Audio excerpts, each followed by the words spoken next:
Welcome to the Daily Word, verse by verse. Grab your Bibles and follow along as we study the book of Romans. Keep in mind, I'm using the Holman Christian Standard Bible.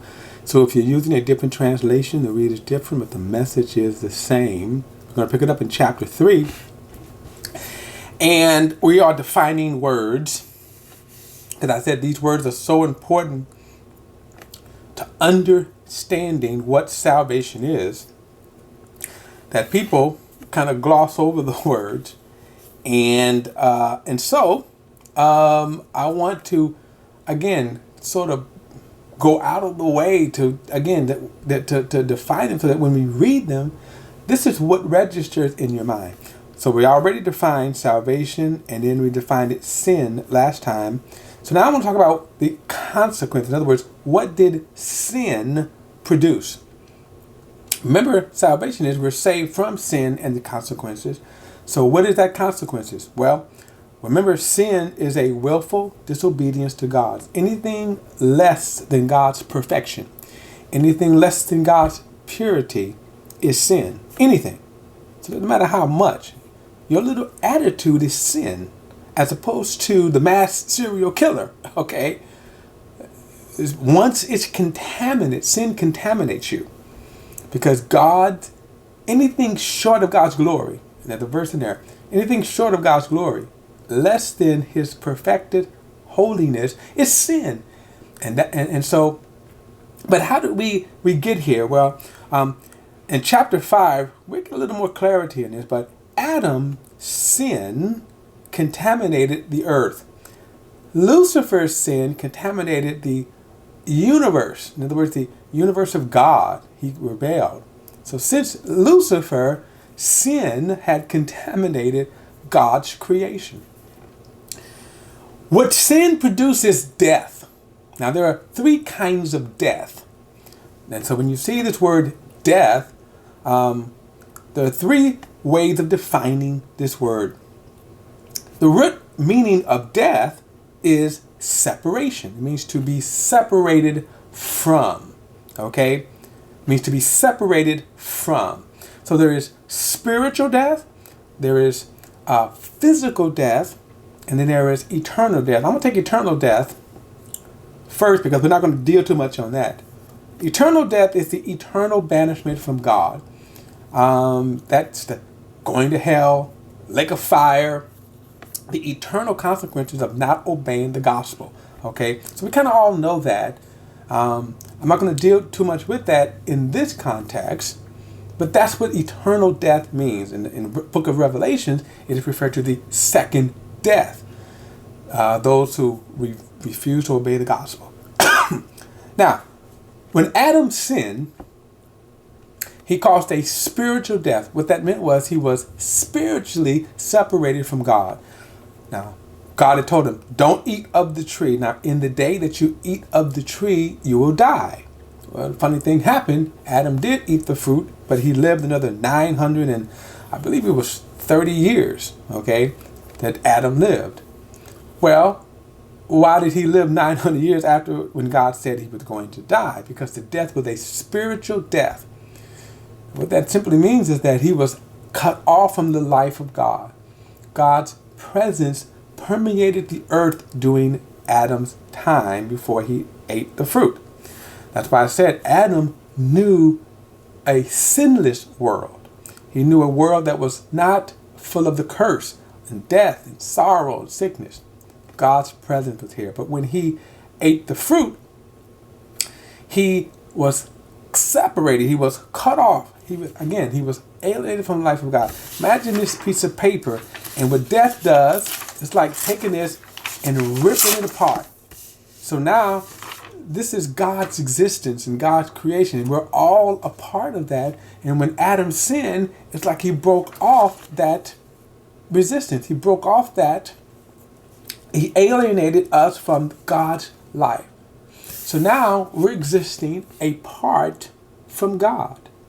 So then what happens is that Adam died. Adam died physically. And I'll get to physical death in a moment.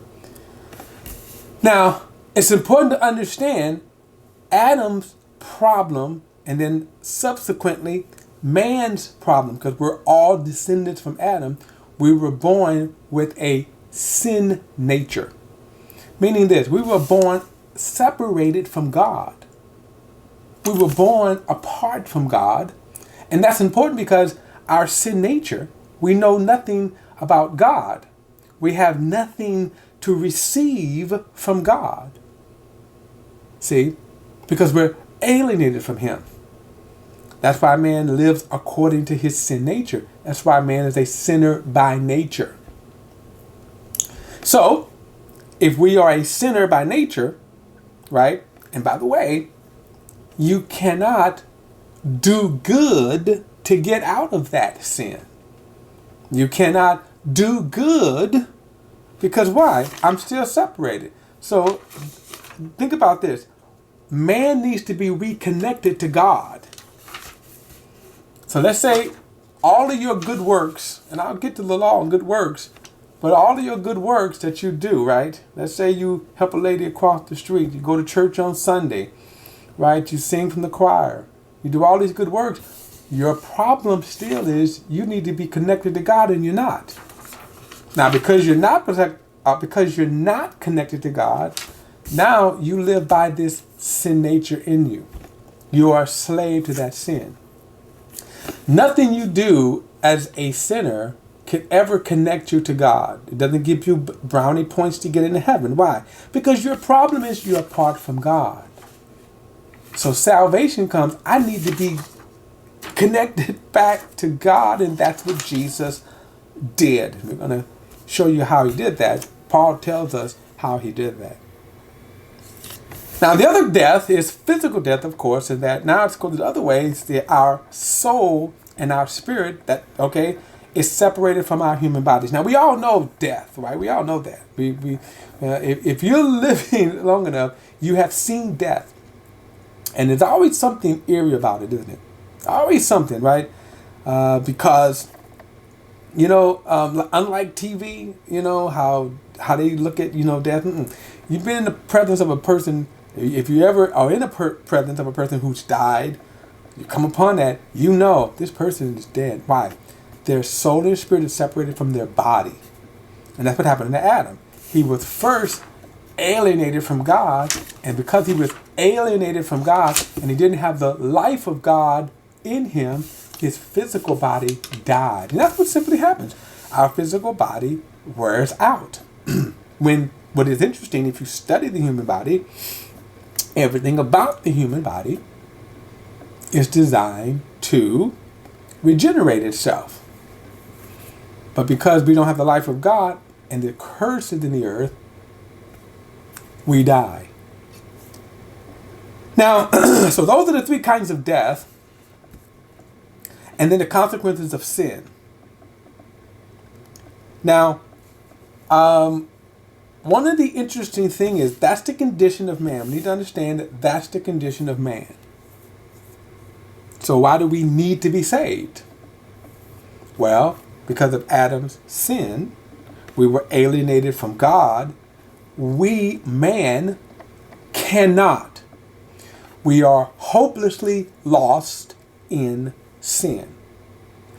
So let's go back to it. Man is hopelessly lost in sin. So even if man wanted to, he cannot save himself. He cannot connect himself back to God. He's hopelessly lost. Okay, that is until Jesus comes, right? Came. But on your own, man on his own cannot save himself. So man, if he lives without God, he's living according to his sin nature. It is natural for man to sin. Why? Because he's alienated from God. He's alienated from God. All right, we're going to go further with some more definitions in the next video. I'll see you then.